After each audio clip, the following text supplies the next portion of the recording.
Ahí está.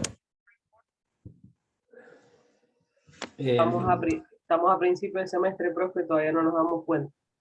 Claro, yo tampoco, imagínense. Sí, me he desacostumbrado.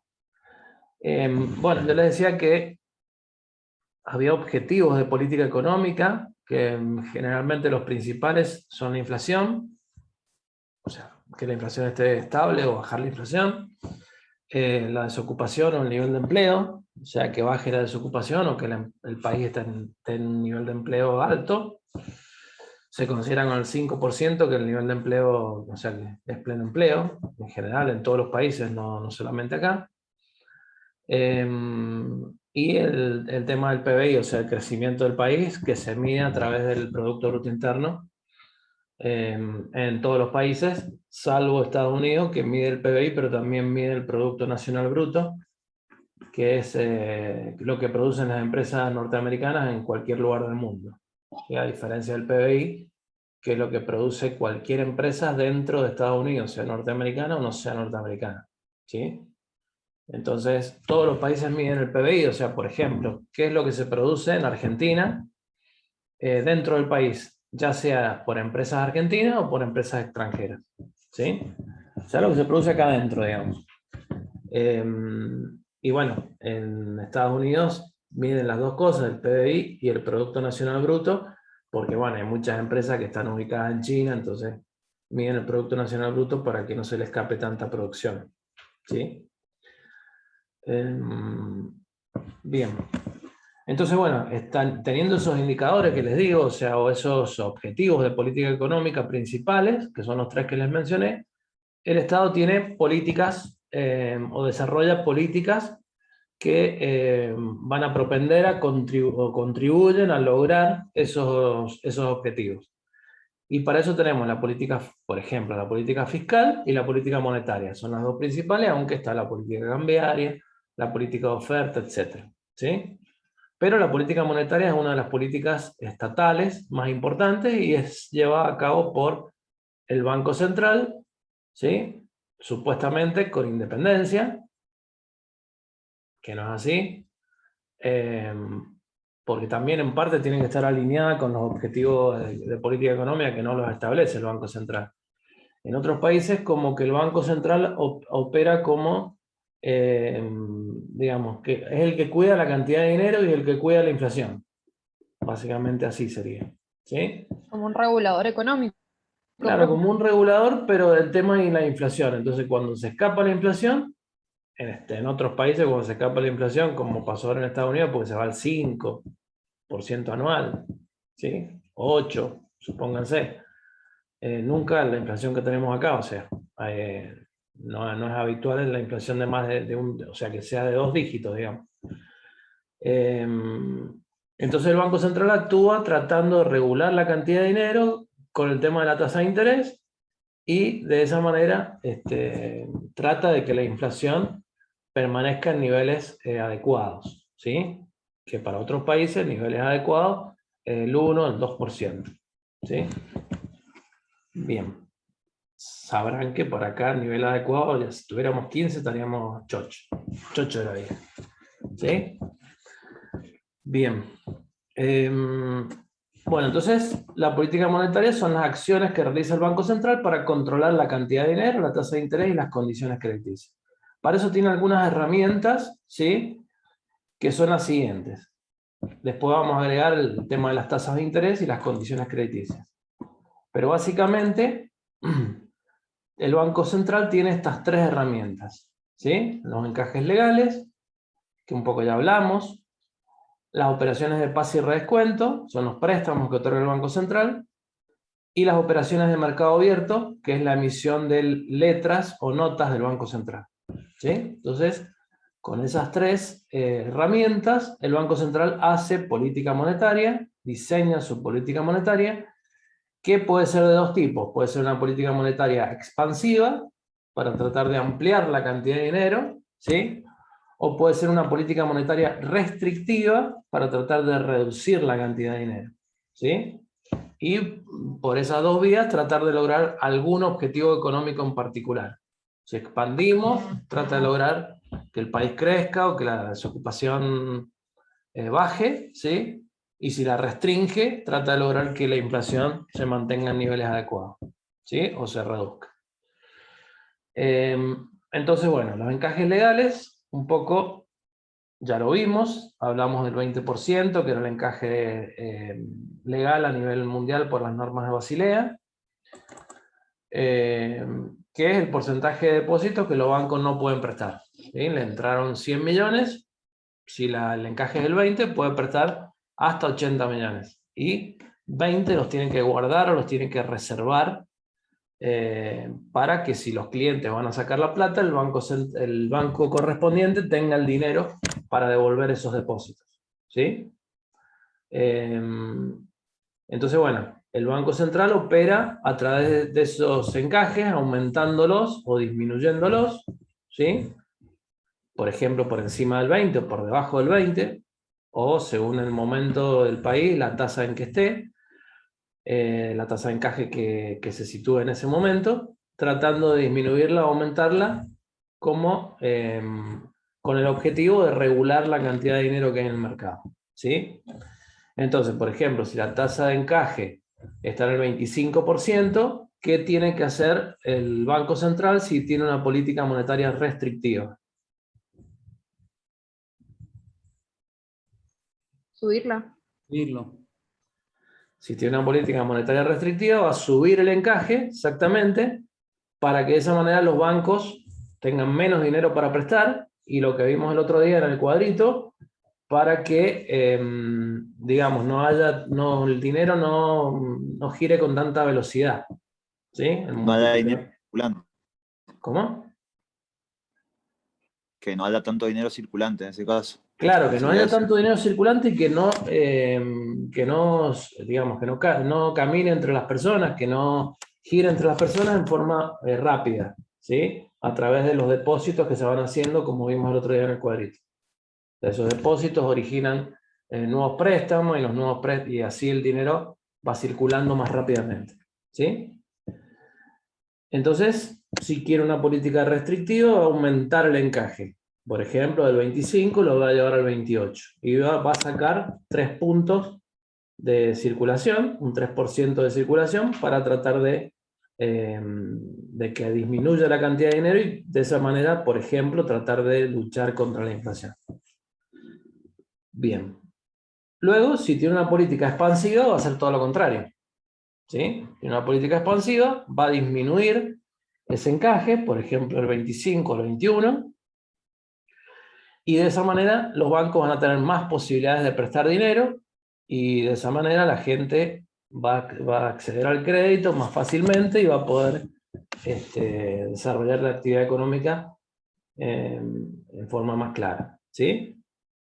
Entonces puede ser que de esa manera la actividad económica, por lo menos en el corto plazo, logre una expansión, por ejemplo, a través del consumo, ¿sí?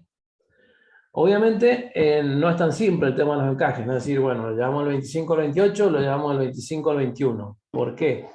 Porque hay encajes que, como creo que les decía el otro día, hay encajes diferenciales por tipo de cuenta, ¿sí? Entonces, por ejemplo, la plata que está en plazo fijo tiene un encaje, la plata que está en cuenta corriente o en caja de ahorro tiene otro encaje distinto, ¿sí? Puede haber encajes diferenciales en cuanto al plazo. Entonces, si tenemos un plazo fijo a 30 días, tiene un encaje determinado, más alto, y si hay plazo fijo a 180 o a 360 días, tienen digamos, un encaje más chico, ¿sí? Porque hay más plazo para que el banco cuente con el dinero para afrontar una corrida, por ejemplo, de los depositantes, ¿sí? Bien. Otra cosa que les iba a decir, me estaba olvidando, el encaje. ¿Qué significa el encaje? ¿Cómo se imaginan que guardan los bancos ese, por ejemplo, 20% que lo reservan para posibles corridas? ¿En qué lo guardan? En letras. ¿No compran letras? Una parte, ¿sí? Una parte se guarda en efectivo, obviamente, ¿sí? Pero hay otra parte que se puede guardar en letras del Banco Central, y a partir de mayo de este año hay otra parte, o sea, se pueden intercambiar esas letras con los botes, que son los bonos del Tesoro. ¿Sí? Los bonos del Tesoro son emitidos por el Ministerio de Economía. Entonces se puede reemplazar, por ejemplo, las LELIQ, ¿Qué tal? ¿sí? Se lo puede reemplazar por letras del Tesoro, ¿sí? Para guardarlo como encaje. ¿Traes mi segundo café? Obviamente que la parte más importante siempre va a ser en dinero en efectivo, ¿sí? Y luego el resto, que varía según el tipo de depósito o el encaje que tenga según el tipo de depósito, varía, no sé, por ejemplo, si el encaje está en el 29, en algún momento estaba en el 29, el 24 en efectivo y el 5% podía ser en letras y así, ¿sí? Pero eso va variando. ¿Cómo va variando? Va variando a través de las distintas comunicaciones que vimos el otro día del Banco Central, ¿sí? Generalmente, o siempre, va a ser una comunicación tipo A, la que reduzca, aumente el encaje según el caso, ¿sí? Sí. Bien. Entonces, primera herramienta, los encajes. Segunda herramienta, los redescuentos y los pases. Ambos, ¿sí?, son préstamos que le otorga el Banco Central a los bancos, ¿sí? ¿Qué pasa en ese caso? ¿Qué diferencia tienen un redescuento de un pase? Que en el redescuento es un préstamo liso y llano, generalmente por la condición o por la característica del Banco Central como de prestamista de última instancia, que hablábamos el otro día, ¿sí? Entonces, en ese caso, cuando las entidades no tienen acceso a otro modo de financiarse, no pueden captar más depósitos, el Banco Central le puede hacer un préstamo que en este caso se va a llamar redescuentos, ¿sí? Son los menos habituales, ¿sí? Solamente se da en caso de asfixia económica de alguna entidad o que esté en una situación crítica, ¿sí? Y en ese caso se pueden dar los redescuentos.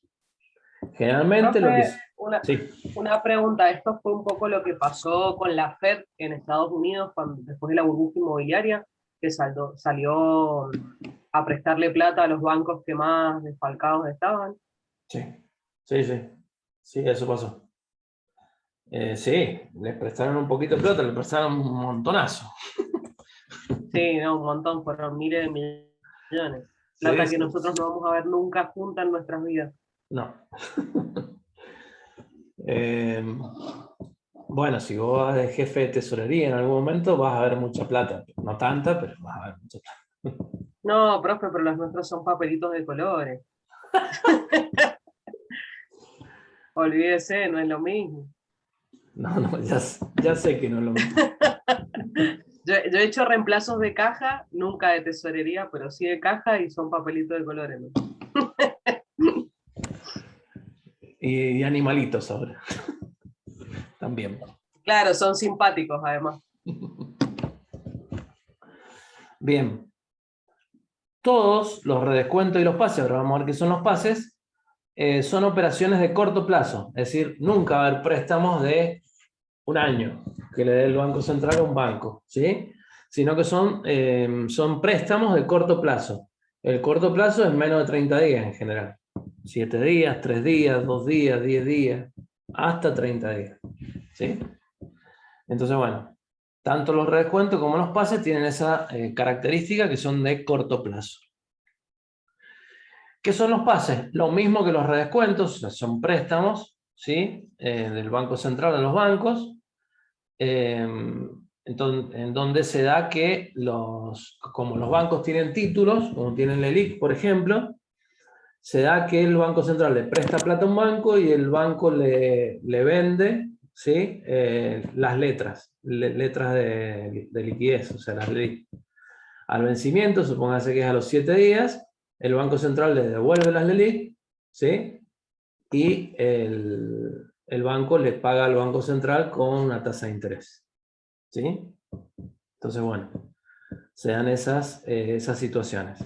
Creo que acá lo tengo en un...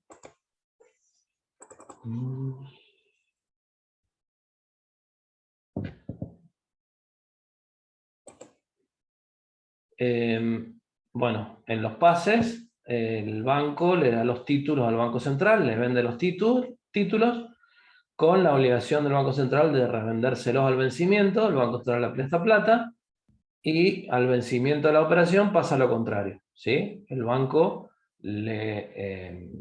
Central le devuelve los títulos y el banco le devuelve la plata que le prestó el Banco Central con una tasa de interés. Ahora se está utilizando también mucho los pases pasivos, donde los bancos, en vez de que el banco le pida un préstamo al Banco Central, a través de los pases pasivos se esteriliza dinero, se saca dinero de circulación. En vez de las LELIQ, que son remuneradas y que tienen una tasa más alta, el pase también es remunerado, obviamente paga una tasa de interés, pero es más baja que las LELIQ. Entonces, hay parte de la plata que en vez de ser en LELIQ, son préstamos que le hace el banco, un banco X, al Banco Central. O sea, para que el Banco Central saque, aunque sea momentáneamente, dinero de circulación, ¿sí? Cuando hay mucha plata en circulación. Bien.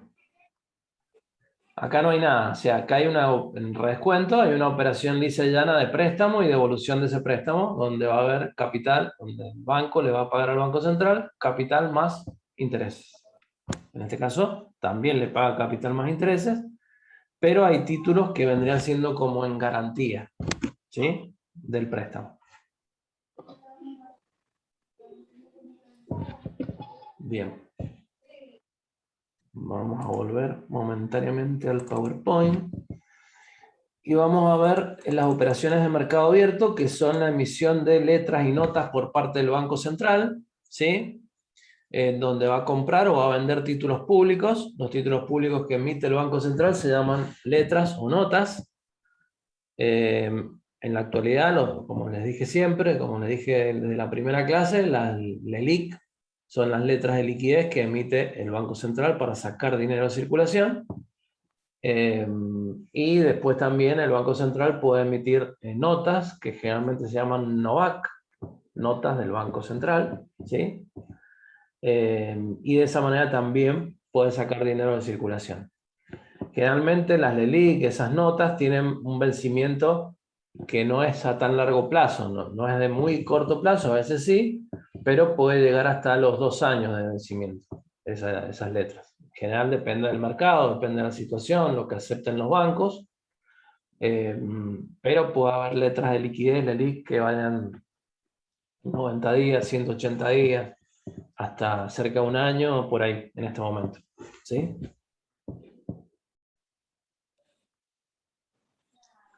Bueno, ¿qué se va a dar en esa situación?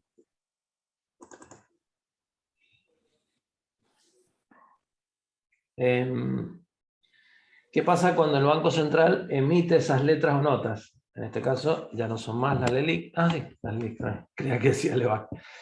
El Banco Central emite las LEVAC, los bancos participan, se llama una licitación, ¿sí?, de esas letras, y hacen sus ofertas. ¿Cuánto estarían dispuestos a recibir de tasa de interés y cuántos títulos querrían comprar? El Banco Central corta en una determinada tasa de interés y dice acá para abajo, emito todas las letras, acá para arriba, a esta tasa más alta no emito nada, ¿sí? Entonces, el Banco Central emite las LELIQ, los bancos, al hacerse las LELIQ, le dan la plata, ¿sí?, al Banco Central, los pesos al Banco Central. Y el Banco Central los saca de circulación, es decir, que es dinero que deja de circular en la economía, ¿sí? Entonces, ¿qué puede pasar en general? Puede pasar que el Banco Central le da la maquinita en ciertos momentos, casi siempre, ¿sí? Le da la maquinita, entonces se llena el mercado de pesos, entonces ¿cómo hacen para que no se espante la inflación aún más? Y sacan de circulación emitiendo LELIQ, ¿sí? Tienen tarea para la casa, para la próxima clase me van a decir que van a buscar qué cantidad de LELIQ hay en circulación en la actualidad y qué tasas y qué plazos tienen las LELIQ.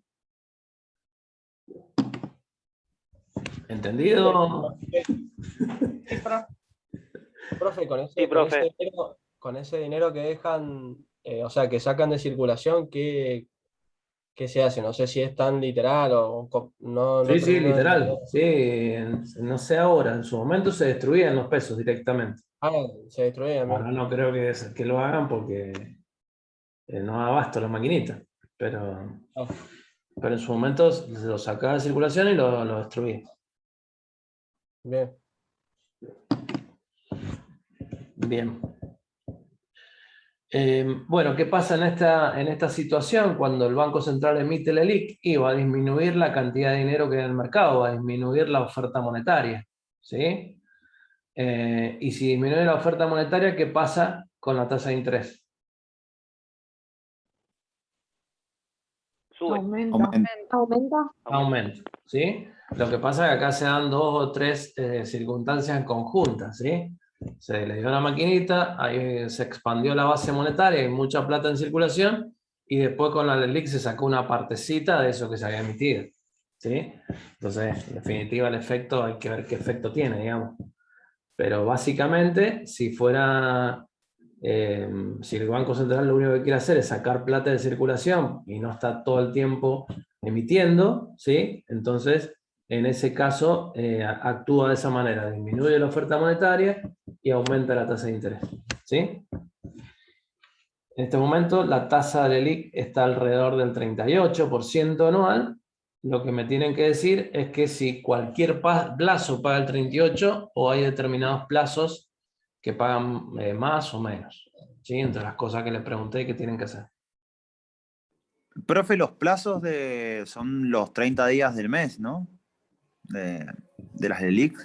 No, depende, por eso. Depende, hay distintos tipos de plazos. ¿Sí? Hay LELIC que se Bien. emiten a 90 días, o sea, hay distintos plazos. Eso es lo que quiero que busquen. ¿Sí? ¿Cuántas LELIC hay en circulación? Bien. ¿Qué plazos tienen esas LELIC en general? ¿Sí? Y bueno, ¿y qué tasa de interés? Y para todos los plazos la tasa de interés es la misma. ¿Sí? Imagino, bueno, se puede pensar como la lógica de que si en la medida que el dinero se saque en circulación, que vos le saques, que vos produzcas más LELIC y que los bancos te paguen por más LELIC, tenga más tasa de interés eso, porque los bancos privados no van a poder utilizar ese dinero para otras cuestiones, y en la medida que tenga menos, el plazo sea menor, la tasa de interés va a ser menor. Pues lo pensé como una lógica, no sé si está bien. ¿Cómo? A ver de nuevo, me perdí en la última parte. Si el Banco Central emite mucha LELIC, Sí. los bancos privados, digamos, compran esas LELIC con una tasa y sacan ese dinero de los bancos privados y se lo lleva al Banco Central. Entonces lo pensaba como en la medida que ese plazo sea mayor, la tasa de interés que se le paga a los bancos privados va a ser mayor, porque es dinero que los bancos privados no van a tener para utilizar en otras cuestiones y viceversa. Bueno, sí, es un razonamiento lógico. Por eso tienen que averiguar para la próxima clase. Si Bien. a mayor plazo hay mayor tasa o no. ¿Sí? Bien. Básicamente. Pero está bien el razonamiento. ¿Sí? Bien. ¿Qué va a pasar al vencimiento? Supónganse que el Banco Central emitió el LELIC con vencimiento a 90 días. ¿Sí? ¿Qué pasa en los 90 días? Puede pasar dos cosas. Que se renueven esas LELIC. ¿Sí? Viene una nueva licitación dentro de 90 días, vencían, no sé, 200.000 millones de pesos de LELIC, y en ese momento se produce la renovación. Puede ser que en ese momento, a los 90 días, se suscriban, en vez de 200.000, 220.000. Entonces se sacaron 20.000 millones de circulación. ¿Sí? Puede ser que se renueven los 200.000 y no pasa nada. ¿Sí? O puede ser que se renueven, no sé, 150.000. ¿Y qué pasa con esos 50.000? Y esos 50.000 hay más dinero en circulación. Vuelve al mercado. Porque si renovaron 150.000, el Banco Central les tiene que devolver los otros 50.000. ¿Sí? Entonces ahí cuando se produce la recompra, que es la otra opción, hay más dinero en circulación y hay aumento de la oferta monetaria y posiblemente menor tasa de interés. ¿Sí? Bien. El Banco Central también puede operar con el tema de la tasa de interés. O sea, con la tasa de interés puede hacer que disminuya o aumente la cantidad de dinero que hay en el mercado. Por ejemplo, si tenemos una tasa de interés real positiva, los ahorristas van a estar más acordes a ahorrar dinero porque la tasa de interés que le paga el banco es buena y entonces hay más ahorro y sale de circulación ese dinero, una parte de ese dinero. ¿Sí? Ahora, ¿qué pasa si la tasa de interés es una tasa de interés real negativa? ¿Qué quiere decir positiva o negativa? Que si la inflación es el 50 y se está pagando por los plazos fijos el 37 y es una tasa de interés real negativa, está perdiendo 13%. ¿Sí? Y bueno, y como decía Erika el otro día, cuando son plazos fijos de más de 1 millón, están perdiendo un 16%. ¿Sí? La diferencia entre 34 y 50. Así que bueno, eso es lo que hay que ver. Entonces, si se paga poco, la gente está menos predispuesta a ahorrar, a colocar su dinero a plazo fijo, con lo cual puede ir hacia otras alternativas que en la Argentina puede ser que se saque de circulación y vaya al colchón, o a la caja de seguridad, o se compre en dólares, o lo que sea, ¿sí?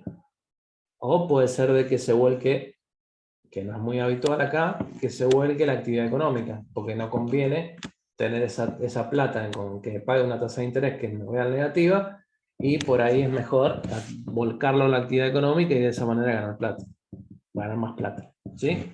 Pero bueno, eso por un... Profe, consulta, sin spoilear la investigación de las LELIC para la semana que viene. Ya Las tasas de las LELIC, las tasas de las LELIC no están ahí junto con las de plazo fijo, no están entre el 34 y el 37 aproximadamente. Un poquito más. Ah, bien. No, yo tenía entendido que estaban ahí en porcentajes similares. Acá sale, Desconozco. ¿sí? Acá sale 38. Esa es la tasa. Bien. Lo que yo quiero saber es si siempre es el 38 o en algunos plazos más largos es más del 38. ¿Sí? Bueno, Eso. lo investigamos para la próxima clase. Es similar, digamos, ¿no? Porque si tenés el 34 o un 37 al 38 no hay mucha diferencia que digamos. ¿Sí? Pero por ahí a los bancos les conviene colocar plata que no remuneran, o sea, depósitos que no remuneran, como vimos el otro día, cuentas corrientes, caja de ahorro, y lo vuelcan a la LELIQ y se ganan un 38% sin hacer nada. Por supuesto, sí. Sí, sí, Sin asumir en la ningún riesgo, época, sin en la calificar. época en el que las LELIC estaban alrededor del 72-74%, se llenaron de plata con eso. Claro, Sin claro. hacer absolutamente nada, no se la prestaban a nadie. La Claro, claro. colocaban ahí y listo. Chao. Se acabó el tema. Claro. Bueno, entonces el Banco Central puede regular la tasa de interés, ¿sí? De acuerdo a la cantidad de dinero que hay en el mercado, pero puede poner tasas de interés que se llaman tasas de interés de referencia. ¿Sí? ¿Para qué va a servir la tasa de interés de referencia? Y para remunerar a los ahorros, por ejemplo, el plazo fijo, o la tasa de interés de referencia puede servir para los créditos, para las tasas activas que le cobra el banco a los clientes que van a pedir un préstamo. ¿Sí? Esa tasa de referencia, una es la tasa de referencia de las LELIQ, ¿sí? Y la otra es la tasa de referencia a través de las Badlar, que fue la que vimos el otro día. Más de 1 millón, 34%, menos de 1 millón, 37%. Ese millón se ha quedado clavado ahí. Es increíble. Podrían cambiar. Profe, consulta. Entonces la tasa de interés sería una herramienta que tiene el banco como para regular la oferta monetaria. Si sube la tasa de interés, la gente va a querer llevar su plata al plazo fijo. Si está por arriba, digamos, si la tasa es positiva real, si está por arriba, y el banco paga más que la inflación, que se dio con Macri, me parece, en un momento Y casi se dio, la sí, gente lleva la plata al banco. en determinado Ahí, o momento, estaba ahí, no me acuerdo.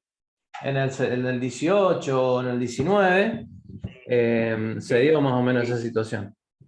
¿Sí? Donde se pagaba por el plazo fijo el Perfecto. 55. Y viceversa. Claro. Sí, sí. Y viceversa, que sería correcto el razonamiento. Sí, sí, a ver, por ejemplo, ¿qué hacen en los países centrales? Por ejemplo, en Estados Unidos, la inflación se dispara al 2,8% anual, ¿sí? Que ya para ellos que se está disparando la inflación. Entonces, ¿qué hacen? Utilizan la tasa de interés para que haya menos dinero en circulación. ¿Por qué? Porque si ponen una tasa de interés más alta, la gente va a estar más propensa a ahorrar y no a gastar. ¿Sí? Cuando es positiva, la gente está más predispuesta a ahorrar. Cuando es negativa, la gente está más dispuesta a gastar. ¿Sí? Esa es la diferencia. Bien. Bien. Y después el tema, que no sé si se los mencioné el otro día, de las condiciones crediticias. O sea, las condiciones crediticias que fija el Banco Central y que deben cumplir los bancos, ¿sí? Entonces, esas condiciones crediticias pueden ser más flexibles o liberales, ¿sí? Con lo cual es más fácil acceder a un préstamo, ¿sí? Y si es más fácil acceder a un préstamo, digamos, eso produce que haya mayor actividad económica, ¿sí? Porque el préstamo ocasiona que la actividad económica aumente, ¿sí? Los préstamos en general. O puede tener condiciones crediticias rígidas, ¿sí? Y pasa todo lo contrario. Tiene una condición crediticia rígida, es más difícil acceder a un crédito y por ende la actividad económica desde ese punto de vista de las condiciones crediticias no se incrementa. El otro día estaba leyendo una estadística de América Latina, no sé si estaba Estados Unidos ahí, bueno, pero en América Latina seguro, que decía que los préstamos en función del PBI, en función de la economía de un país, bueno, en Chile estaban en el 80%, en Brasil el 70%, o sea que había mucha cantidad de préstamos en el circuito, ¿sí? En Argentina, imagínense cuánto. No, menos del 60, profe. 8. ¡8! 8. Malísimo. No esperábamos menos de nosotros, pero Lo que pasa, profe, justo le iba a decir, o sea, desde mi punto de vista como oficial de cuentas, a mí lo que me pasó fue que cuando las políticas en teoría estaban flexibles, o sea, que no habían imposiciones del gobierno de prestar plata obligatoriamente a determinada tasa y demás, Sí. había muchos menos créditos, porque justamente los bancos hacían eso, subían la tasa una barbaridad y la ponían en condiciones inalcanzables, le prestaban plata al que no lo necesitaba justamente. Entonces no había prácticamente créditos durante el 2017, 2018 y 2019. No sé si puedo contar con los dedos de una sola mano las operaciones que desembolsé. El ejemplo de la ERI. Ahí está. Empezá de vuelta, ERI. No, yo de decía clase. que esa De ley, clase. esa regla, o sea, esa regla general es como que no aplica en Argentina siempre, ¿Cómo? porque cuando liberan la política para que sea flexible y haya un mercado liberal financiero, los bancos mismos restringieron la política, al menos en los últimos años, o sea, es como que se pusieron todos de acuerdo en no prestar plata y en reinvertirla y hacer plata de esa manera. Y Me fue acuerdo de terrible eso que dice porque, ERI. Y ahora, hace poco fue eso. No, no. claro, sí, ¿O no? Sí, en cuando estaban 2017, las, 2018. Sí, claro, por eso. Sí, cuando estaban las Desaparecieron. LELIGAL 60, 70. Y además desaparecieron un montón de financiamiento del Ministerio de Producción, que estuvo durante el 2016, creo, y que venía de años anteriores, digamos. Desaparecieron esos financiamientos. Durante el 2018 no estuvieron más. O sea, desaparecieron. Claro. Entonces, o sea, no había Entonces posibilidad. cuando se supone que vos abrís la competitividad para que entre la competencia, digamos, como que se regulen y todo nivele para arriba, o sea, es como que tendría que mejorar la oferta. En Chile los bancos se pelean para refinanciarte la deuda que tenés con otro banco y mejorarte la tasa. Y acá Sí. nos estábamos peleando para no prestarle a nadie. No, Es tremendo. mirá un ejemplo Una lupa. de la misma empresa actuando. Lo que pasa que, bueno, el tema es la macroeconomía. O sea, ese es el tema. Pero la misma empresa trabajando en Argentina y trabajando en Chile. Scania. ¿Sí? Yo asesoro a una empresa de transporte que trabaja en el mercado interno, pero también trabaja en el mercado internacional. Y bueno, y Scania en Argentina, para darle un préstamo, o sea, pasa más o menos lo mismo con un banco, o sea, empieza a mirar el balance, empieza a mirar, tenés que armarle toda la carpeta y qué sé yo, qué sé cuánto. Y en Chile, crearon la empresa chilena hace menos de 3 meses, y ya tienen, Scania ya le dijo que le daba 3 camiones, con 3 cuotas, y después el resto Sí, financiado. profe, a mí me pasa. Muchas empresas de transporte tienen subsidiarias en Chile, algunas las que viajan hacia el norte de América Latina, en Paraguay, por las regulaciones que hay en cuanto a las leyes laborales, que son mucho más flexibles y los impuestos son mucho más bajos, y los que están cerca de Buenos Aires, en Uruguay, por un tema de tipo cambiario. Y no tenemos cómo competir en ese caso, en el ámbito financiero, porque las tasas son un chiste en comparación y los requisitos menos, ni hablar. O sea, yo la documentación que tengo que pedir para calificar para hacer un leasing, que encima ya está garantizado por el mismo bien, Claro, eh, eso es increíble. allá le tiran por la cabeza 3 camiones. Lea, ¿tenés activado el micrófono? Lea. Así que la verdad que es muy triste, pues se supone que la libre competencia esa tendría que favorecer al empresario, al comerciante. Lo que pasa es que el Y tema, no, vuelvo a repetir, el tema está en la macroeconomía. Si vos tenés una tasa de inflación en este gobierno, en el anterior, del 40, del 50 o lo que sea, como hemos tenido, es imposible. O sea, es imposible que el crédito funcione. Ese es el problema principal. Hasta que no tengamos una tasa de inflación normal, que para Argentina normal sería el 12%, mira lo que te estoy diciendo, que para otros países es altísima, hasta que no tengamos una tasa de interés de ese tipo, y es muy difícil porque todos tratan de cubrirse. Porque, o sea, ¿qué actividad económica va a rendir esos porcentajes teniendo una inflación del 50%? Lo vimos el año pasado en el costo de capital, y eso lo hacen las empresas. Entonces, si el riesgo pague en 1.600 puntos y tenés que ganar el 20% en dólares para que sea rentable. Muy difícil. ¿Sí? Es muy difícil. Ese es el tema. Bien. No sé por dónde ir. ¿Quién soy? ¿Dónde estoy? No sé nada. Bien. Bueno. En la política liberal, estaba en el Excel, en la política liberal y restrictiva de... y no me Bueno. acuerdo porque no lo Las tengo en el Excel condiciones abierto. crediticias. Cuando usted Exacto. crea que Lean no lo está escuchando, sí lo está escuchando, pero no se ve, pero está.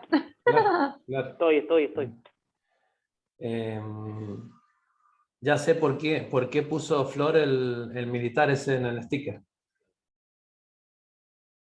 Por Erika, que es oficial de crédito. Malísimo. Bueno. está para el stand-up, profe, ese. Entonces tenemos herramientas, el encaje, los pases y redescuentos, las operaciones de mercado abierto, o sea, la emisión de letras por parte del Banco Central, y qué hace el vencimiento con esas letras, si las renueva o las recompra, donde la plata va hacia la circulación. Y también puede trabajar a través de las tasas de interés de referencia, las LELIQ y las Badelar. Esta es la tasa de interés de referencia actual, la Badelar, como vimos en Financiera 1. Y el tema de las condiciones crediticias, también con esas condiciones puede influir positiva o negativamente en el crédito y en que se expanda el crédito en el país. ¿Sí? Bien. Ahora sí. Entonces, política monetaria expansiva, ¿cómo se logra? Bueno, acá habla del tema cambiario, que no vamos a entrar en eso, pero de acuerdo a las herramientas que vimos, ¿cómo se logra una política monetaria expansiva? ¿Qué hacemos con los encajes para tener una política monetaria expansiva? Recién lo dijimos. Los bajamos. Lo reducimos. Estamos Disminuimos el encaje. Disminuimos los encajes. ¿Qué hacemos con los pases de redescuentos? Los pases de ¿Con los qué, redescuento prof? son en corto plazo para situaciones financieras peligrosas para los bancos. Los Los pases, los redescuentos redescuentos. Los pases no tanto. ¿Cómo? Que los Los redescuentos son redescuentos, eso que perdón, estás no. diciendo. ¿Sí? Los Claro, pases los son pases son los operaciones.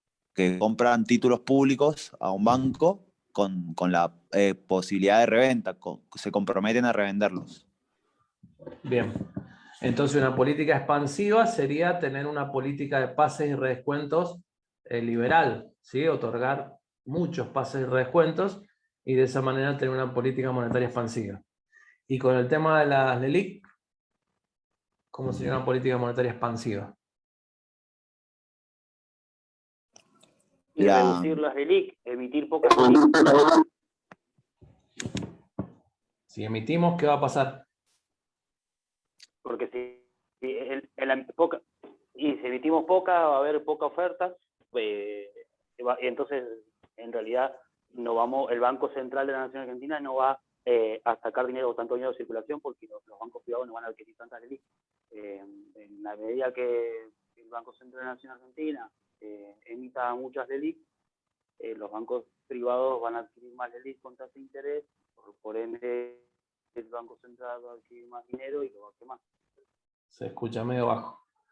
O sea, al momento de la recompra o de la renovación, en ese momento el Banco Central puede ofrecer una tasa más baja y de esa manera que parte de esas LELIC no se renueven y la plata vaya al mercado. ¿Sí? Esa sería una política monetaria expansiva. En el caso de la restrictiva, sería todo lo contrario. ¿Sí? Trata de reducir la cantidad de dinero con la restrictiva y lo logra a través del aumento del encaje, ¿sí? Para que se pueda prestar menos plata, teniendo una política más restrictiva de emisión o sea, de dar pases y redescuentos, o sea, no otorgar tantos pases y redescuentos, y emitiendo muchas LELIC para sacar plata de circulación. ¿Sí? Entonces ahí tenemos una política restrictiva. Bien, eso era entonces la política monetaria, que también incluía tasa de interés y condiciones crediticias, como vimos. ¿Sí? Bien. ¿Qué regulaciones especiales, o vamos a ver algunas de las regulaciones especiales que fija el Banco Central a los bancos? Y acá, bueno, vamos a tener la ayuda de Erika para que nos diga qué otra cosa pide que a mí se me puede escapar. ¿Sí? Profe, yo pido de todo, se asombraría de lo que le puedo llegar a pedir a una pyme para calificar.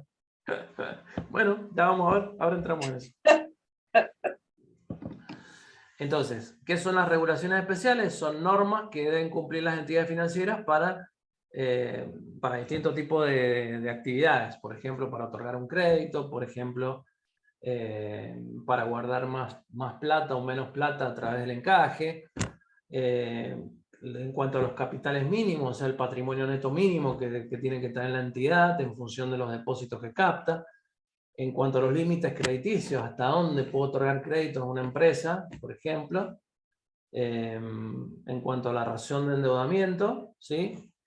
Y en cuanto a la situación de los deudores en el mercado financiero, o sea, la calificación de deudores también es una regulación que coloca el Banco Central. Eso no tiene muchos cambios, o sea, puede tener algún cambio, pero generalmente esa situación ya está estandarizada, digamos, y varía en función de los días de atraso de un cliente determinado. ¿Sí?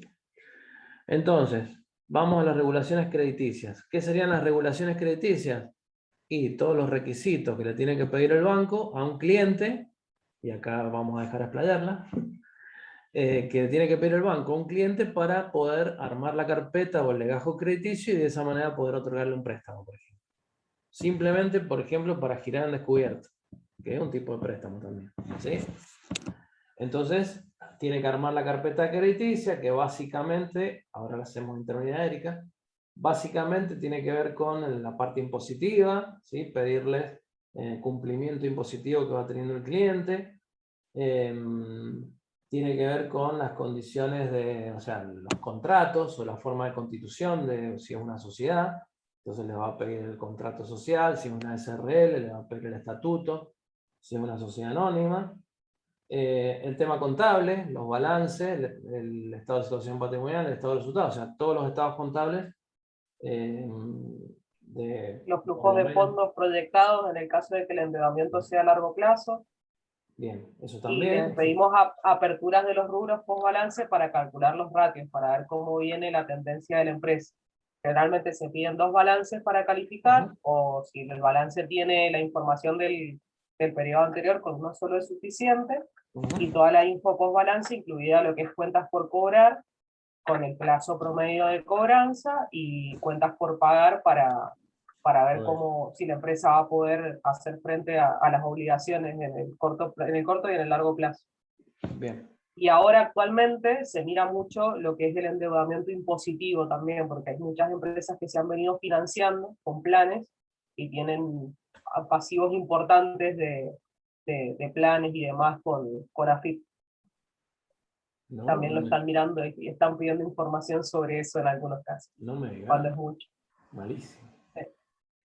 ¿Pero eso lo pide el Banco Central o ustedes lo piden porque son...? No, eso me lo pide a mí la gerencia de crédito, pues son divinos. Bien. Entonces, bueno, alguna normativa puede estar fijada por el Banco Central y otra normativa, o sea, son internas del banco. ¿Por qué?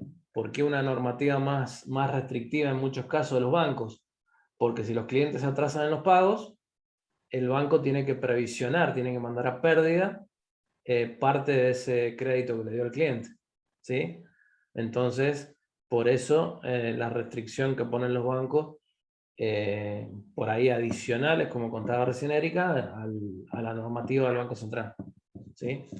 Y otra cosa, profe, que también se pide es la información de los socios, ganancias y bienes personales de los socios, Bien. para ver cómo respaldan, digamos, a su empresa.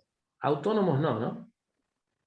Autónomos, sí, también califico autónomos, monotributistas, tengo algunos, No, pero pero son calificados. un director de una sociedad, ¿le piden los aportes autónomos? No son exigibles. Lo que sí o sí tiene que estar al día o en plan de pago sin deuda, o sea, sin deuda vencida, es la deuda previsional.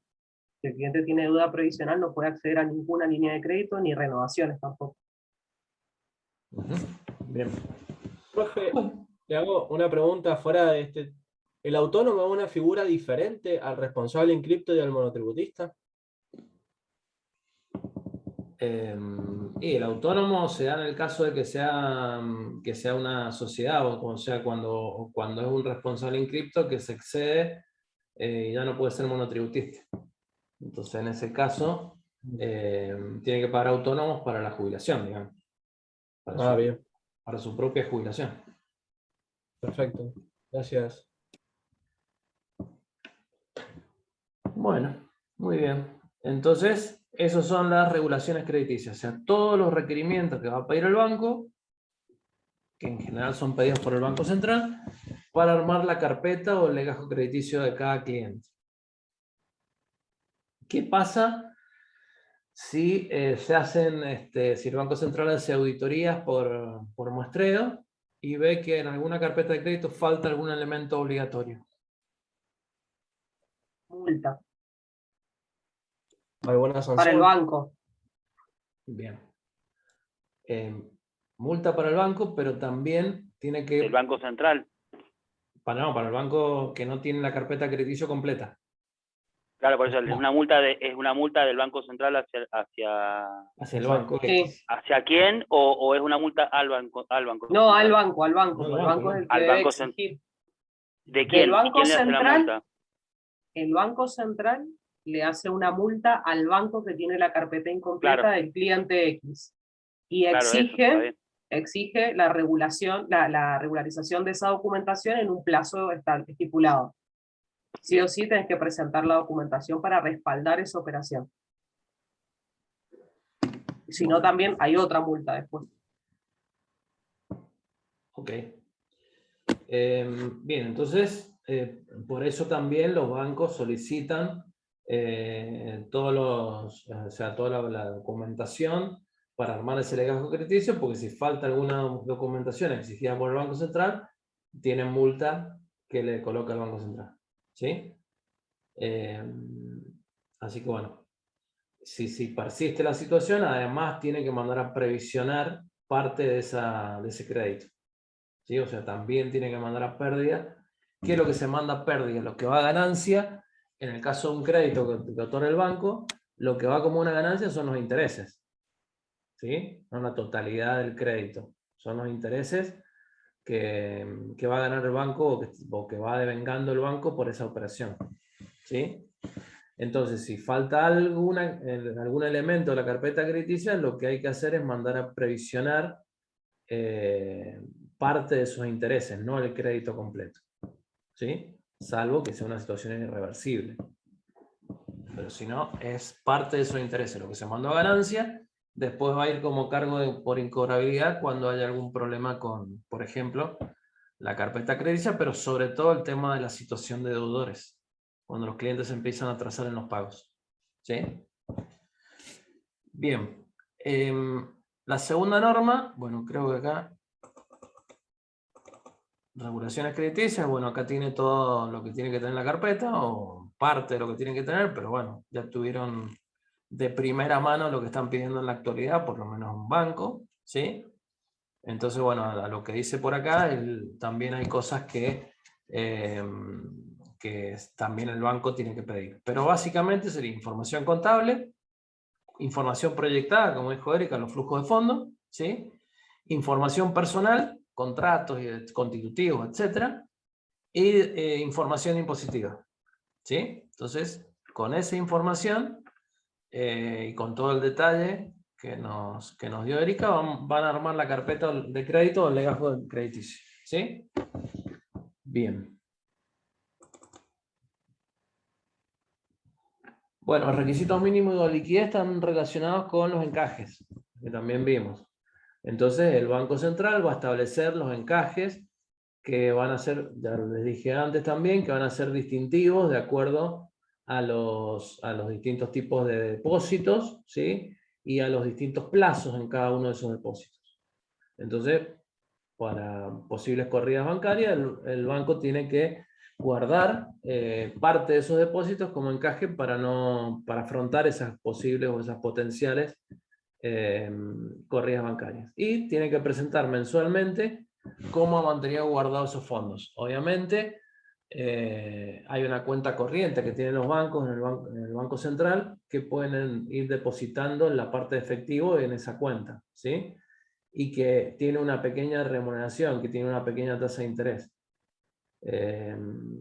Y bueno, de esa manera, junto con las LELIQ y junto con los bonos del Tesoro, ¿sí? Van guardando ese efectivo mínimo que tienen que mantener. En tercer lugar teníamos... Hay varios límites crediticios que puede fijar el Banco Central, ¿sí? Y bueno, va a graduar los créditos que le puede otorgar a un cliente puntual a través de la responsabilidad patrimonial computable del cliente, ¿sí? La responsabilidad patrimonial computable está dada por el patrimonio neto más las obligaciones negociables si tuviera emisión de obligaciones negociables, ¿sí? Entonces, teniendo en cuenta ese límite máximo, es que el Banco Central va a determinar los distintos límites crediticios. Por ejemplo, ningún cliente puede tener un 15%, 25%, según el caso, de la responsabilidad patrimonial computable del banco. O sea, el banco, todo lo que tiene en el patrimonio neto, más todo lo que emitió en obligaciones negociables, forma la responsabilidad patrimonial computable. Sobre ese monto no puede haber ningún cliente que supere el 15% de ese monto, que es, por ejemplo, lo que no pasó con Vicentín, ¿sí? Vicentín se otorgó un porcentaje mayor a la responsabilidad computable del banco, ¿sí? Después tenemos un total de financiamiento al sector público, que tiene que ser menor al 75% de la responsabilidad patrimonial computable. Perdón, profe, no me queda claro. Disculpe que lo retrase. ¿Sí? Lo entiendo y no entiendo. La responsabilidad computable, ¿quién la tiene que tener? ¿El banco o el cliente? Los dos. Los dos. Uno va a determinar hasta cuánto le puedes prestar a un cliente en particular, ¿sí? En función de su, De su RPC. responsabilidad patrimonial computable, y del otro lado va a haber una responsabilidad computable del banco que no puede superar, en el caso que les decía de acá, ningún cliente puede tener más del 15% de la responsabilidad computable del banco. O sea, podés tener un cliente, una multinacional que tenga un capital impresionante, monstruoso, pero si el banco es chiquito no le podés prestar a ese cliente todo lo que te pide porque no puedes superar estos límites. Ah, bien, bien. Por parte de los dos. ¿Y ese porcentaje es el mismo o puede variar? Es decir, No, si el banco es varían. chiquito, varían. No, puede haber en función comunicaciones de del Banco su... Central que modificando los porcentajes, ¿sí? O sea, para eso están las comunicaciones. El Banco Central va estableciendo las normas de acuerdo a la situación crediticia, de acuerdo, bueno, a O sea, a la marcha de la economía, un montón de variables, ¿sí? bien, o sea que no es una reglamentación que el banco pueda modificar. Es decir, si el banco es pequeño y una multinacional le viene y le pide, no sé, como dice usted, mucho capital, digamos, no puede modificar, ese RPC. No se le puede dar, no se le puede dar el crédito No entiendo. solamente con ese banco. O sea, va a tener que recurrir a varios bancos para que le otorguen crédito, o va a tener que ir a un banco más grande que sí le va a poder otorgar el crédito, por ejemplo. Bien, está bien, perfecto. Sí, ya entendí. Bien. Bueno, y como les decía, esa responsabilidad patrimonial computable está formada por el patrimonio neto más las obligaciones negociables emitidas. Bueno, hay esos límites crediticios, les puse ejemplos, pero va cambiando todo el tiempo mediante las comunicaciones del Banco Central y van poniendo distintos límites según el momento, según la situación crediticia, la situación del país, etc.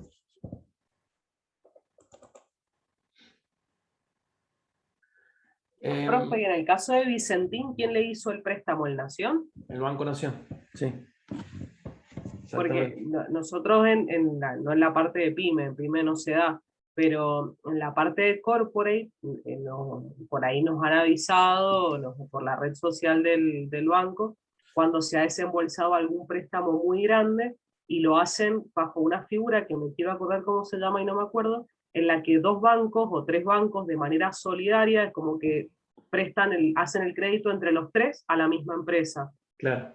No recuerdo cómo se llama. ¿Consorcio puede ser? No sé, no me suena consorcio, pero sí, debe ser algo similar. Sí, sí, sí. Ahora, recientemente, hubo una operación con el tema de las tasas subsidiadas y demás para incentivar a la compra de maquinarias y demás de varias empresas, y la verdad que está bastante bueno.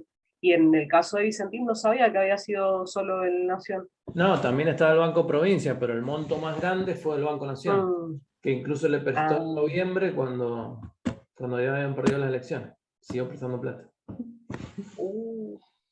Así que bueno.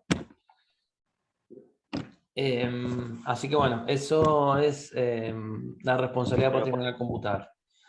También pasa con la sociedad de garantía recíproca. Por ahí una sociedad de garantía recíproca no se banca un aval demasiado grande de una pyme que quiere, o sea, de acuerdo al patrimonio que tiene la pyme, la sociedad de garantía recíproca no le quiere dar solo el aval a esa pyme, y entonces se juntan entre 2, 3 sociedades de garantía recíproca y entre las 3 le dan una partecita a cada uno. ¿Sí? Sí, sí.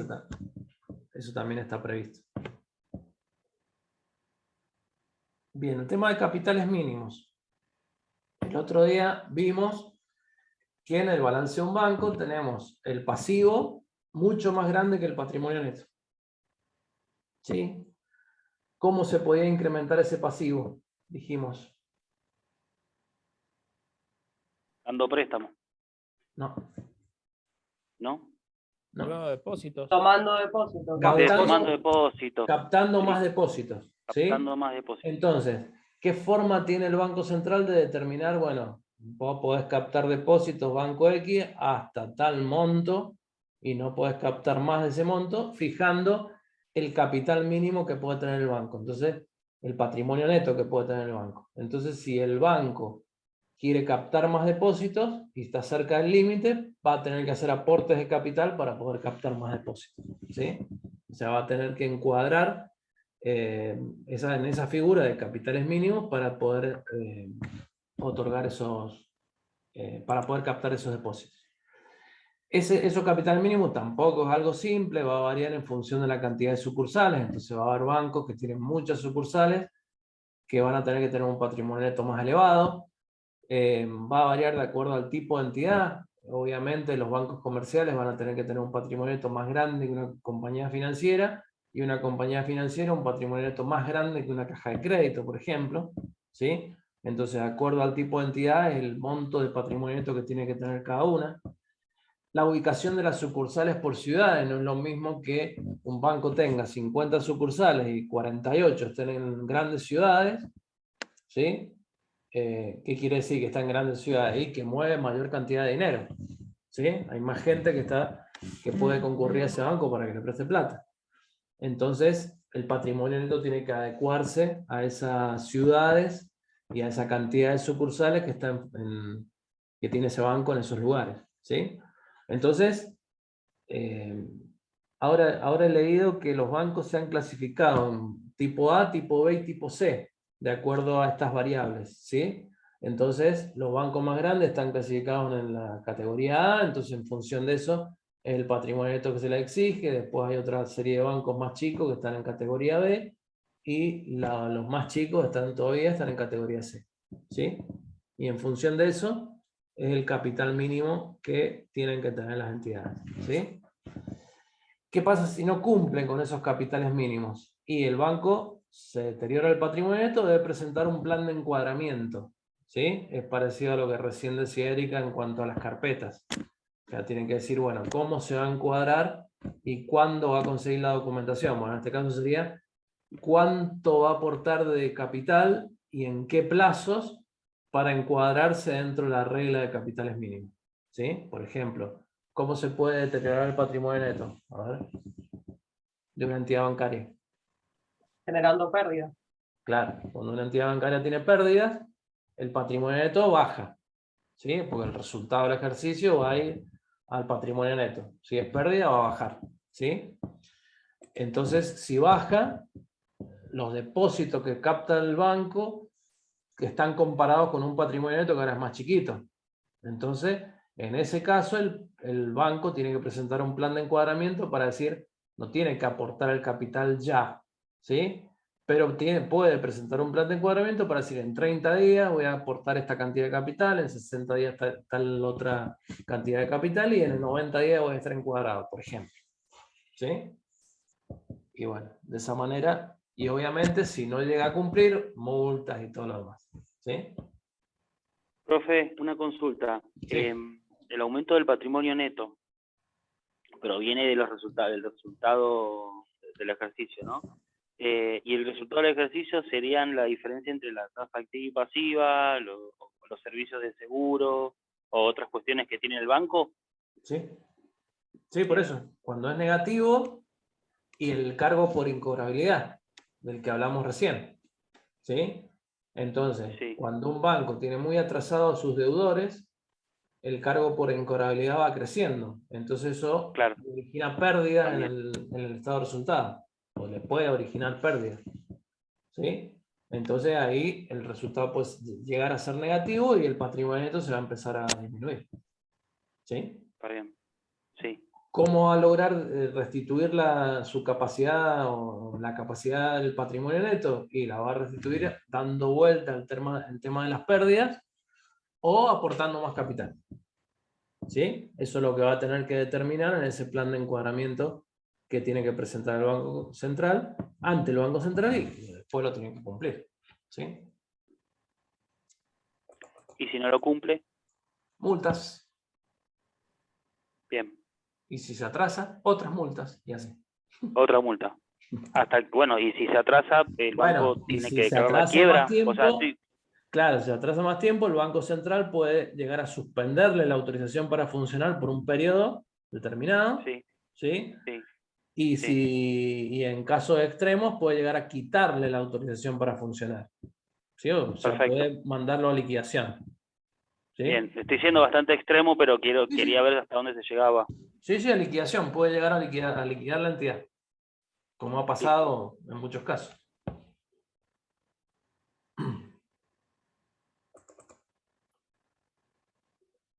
Bueno, el endeudamiento, el ratio de endeudamiento tiene que ver con lo que vimos el otro día, la relación entre pasivo y patrimonio neto, que en el caso de un banco el pasivo es mucho más grande que el patrimonio neto, ¿sí?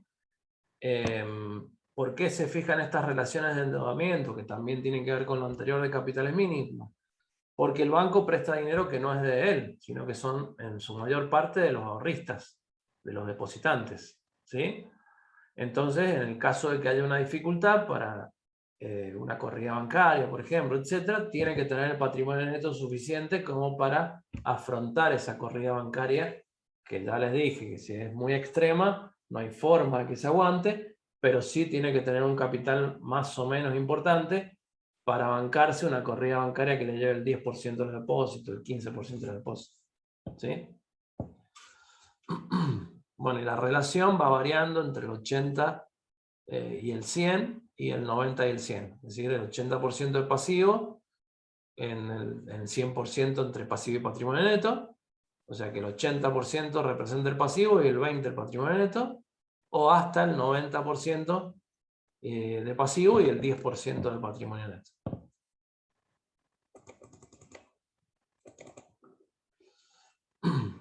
Bien, acá tenemos la situación de deudores, ¿sí? La situación de deudores básicamente incluye hasta la situación 5. Esta es una situación que se utiliza, pero en condiciones muy, o sea, en situaciones muy extremas. La situación 1 es la situación normal, ¿sí? Que es cuando el cliente está atrasado hasta 30 días, o está en regla, o está atrasado hasta 30 días. Después, cuando tiene un riesgo potencial, ¿sí? Está en una situación 2, acá lo dividí en dos partes, que puede estar en observación. Esa situación 2 va a ir entre 31 y 90 días de atraso. Si está en observación, generalmente va a estar entre 30 y 60 días. Si está con acuerdos de refinanciación es porque ya pasó los 60 días y está entre 60 y 90 días. Y entonces se da esta situación 2. Después, con problemas o cumplimiento deficiente, va a estar en situación 3, cuando ya el atraso supera los 90 días y va hasta los 180 días. Y después tenemos la situación 4, que es con alto riesgo de insolvencia, que es cuando supera los 180 días hasta los 360 días, hasta un año, y ya se considera irrecuperable cuando supera el año, ¿sí? ¿Qué es esto? Esto es lo que tiene que previsionar el banco, ¿sí? Estos porcentajes es lo que tiene que mandar a pérdida el banco como cargos por incobrabilidad según el tipo de situación. Va a variar según sea el préstamo con garantía o sin garantía. Cuando hay un préstamo con garantía, por ejemplo, hipotecaria, prendaria, fianzas personales, etc., en ese caso el porcentaje que se va a mandar a pérdida es menor que si no hubiera garantías, ¿sí? Acá el 1% es cuando está atrasado de 1 a 30 días, que está en situación normal, ¿sí? Si está en tiempo y forma no hay ninguna previsión. El 1% del total de intereses devengados del préstamo, ¿sí? Cuando está en observación va a pasar del 3 al 6 según el plazo, hasta 60 o hasta 90, y si no tiene garantía va a ser el doble, 6 y el 12, ¿sí? Luego, cuando pasamos a situación 3, vamos a tener el 12% si tiene garantía y el más del doble, 25, si no tiene garantía. Ya cuando se atrasó más de 180 días, si tiene garantía es el 25. ¿Por qué? Con garantía es menos. Porque se supone que el banco puede ejecutar esa garantía y cobrarse el crédito. Si tiene una hipoteca, si tiene una prenda, ¿sí? Ejecuta la garantía, ejecuta el inmueble, ejecuta el bien mueble y se hace el crédito, lo cobra, ¿sí? Entonces hay menos posibilidad de que se transforme en incobrable en forma permanente. En cambio, si no tiene garantía, bueno, ahí sí puede transformarse en incobrable en forma permanente, y si no hay ninguna garantía o no hay ninguna propiedad a nombre de esa persona, el banco nunca va a cobrar, por ejemplo. Entonces, en este caso 4, puede llegar hasta el 50% los cargos por incobrabilidad, y ya en el caso que esté irrecuperable, o sea, más de un año de vencido, ¿sí? 100% si no tiene garantía, y hasta el 50% si tiene garantía, porque también se puede llegar a cobrar mediante la ejecución. ¿Sí? Profe, Sí. ¿esas garantías tienen que cubrir el casi 100%? O sea, ¿para cubrirse el banco? Sí, ¿O no necesariamente? generalmente, pregúntale a Erika, te piden garantías de más del 100%, 150, más o menos. Ah, mira. Claro, suponete que vos pones una propiedad en garantía, nosotros te prestamos hasta el 50% del valor de venta rápida de la propiedad. Ahora, si es después cuando veamos sociedades de garantía recíproca, cuando la SG remite un aval, sí prestamos hasta el 100% del aval, pero porque si no paga la empresa, paga la SGR. Claro, exactamente. Entonces, bueno, eso, digamos, es así, los bancos se cubren lo máximo posible. Quisiera saber qué es venta rápida, ¿no? Pero bueno. No, generalmente están bien cotizadas las propiedades. Del valor de mercado es un 15% menos el valor de venta rápida, como mucho. E inclusive podemos mandar a revisarla porque las que lo tasan son inmobiliarias privadas, no es el mismo banco el tasador.